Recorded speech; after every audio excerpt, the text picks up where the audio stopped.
Hi, it's Ulti Carlson here. The Godzilla film franchise is actually the longest continually running feature film franchise in history. They're still making Godzilla movies, and I don't think they're ever going to stop. And about a year and a half ago, we actually got something that was hit with massive critical acclaim, but I only just now got around to picking up and watching it. The movie I'm talking about is Godzilla Minus One, a Japanese production and another reboot of everyone's favorite kaiju.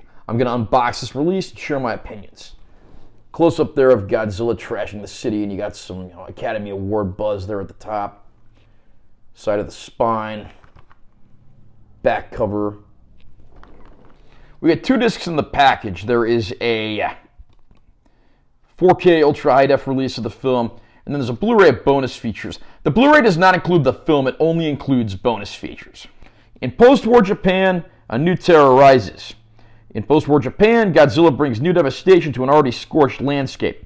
With no military intervention or government help in sight, the survivors must join together in the face of despair and fight back against an unrelenting horror. From renowned director, screenwriter, and VFX visionary Takashi Yamazaki comes Godzilla Minus One, a film about the power of home in the face of despair. How many times has Godzilla been rebooted over the years? I've lost count. In more recent years, we've actually had that American MonsterVerse with the United States take on Godzilla, where they've crossed him over with other monsters like King Kong.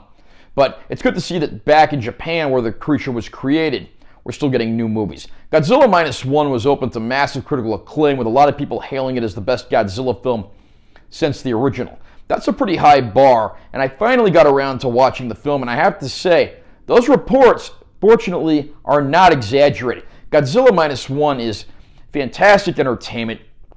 It takes this creature back to its roots. I mean, there's no campy space aliens, Godzilla teaming up with a monster to fight other monsters. This brings Godzilla back to being a menace, a terror, and causing destruction all over Japan the way that he was meant to.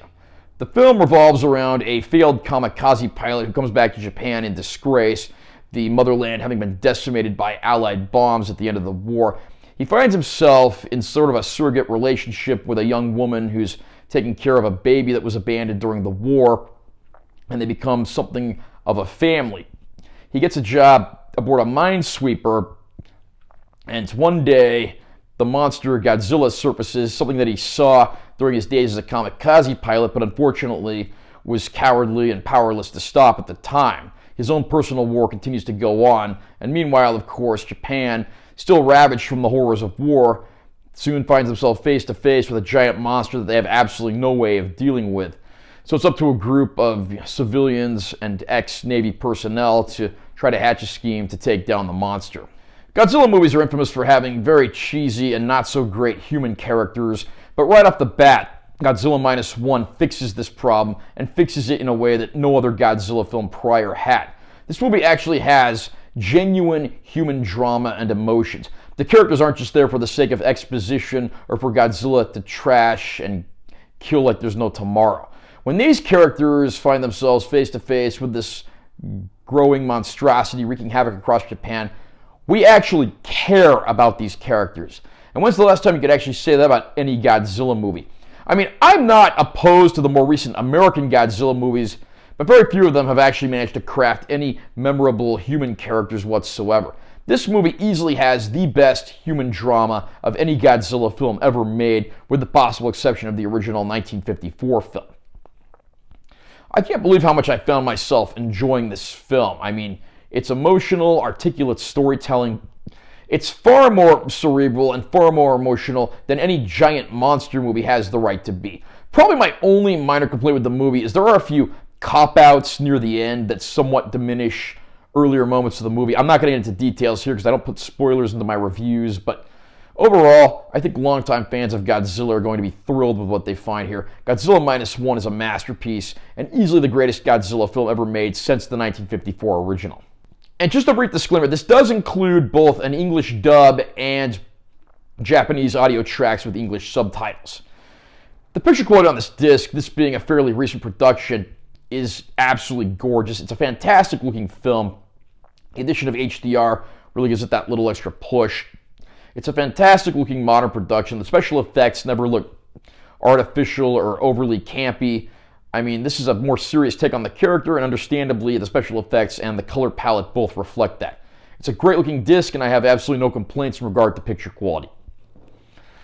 There is an entire Blu-ray disc of bonus features, so we have things like an award consideration trailer, some commemorative special features. I mean, I can't believe it. This series has actually been around for 70 plus years now. There's a film festival opening on their red carpet, behind the scenes with the visual effects of the movie, handful of other things as well. But it's good to see that they didn't skip on bonus features, and this actually is a pretty decent package. I can't believe how much I found myself infatuated by Godzilla Minus One. Just an all-around great film. Not just a great Godzilla film, but a great film, period. And when's the last time you could say that about any giant monster movie? It's emotional, it's gripping, and it delivers the goods when it has to. This is everything a Godzilla movie should be. A big-time pleasant surprise for me, and I'm kicking myself now for waiting so long to finally get my hands on this one. Absolute highest recommendations for Godzilla Minus One. There have been a few 4K releases of this film. I believe what I have here is just the standard release, but I think there are some more limited edition stuff that has more like swag and bonus features. If I get my hands on any of those, I'll certainly cover those on the channel as well. How about you? What did you think of Godzilla Minus One? Do you think it's one of the greatest Godzilla movies ever made? Do you think it didn't live up to the hype? What's your view? Comment down below and let me know what you think. Also, remember to subscribe to this channel for more content because I'm always posting new videos, and make sure you give this one a like if you found it helpful. I'm Taylor T. Carlson. I'll see you next time.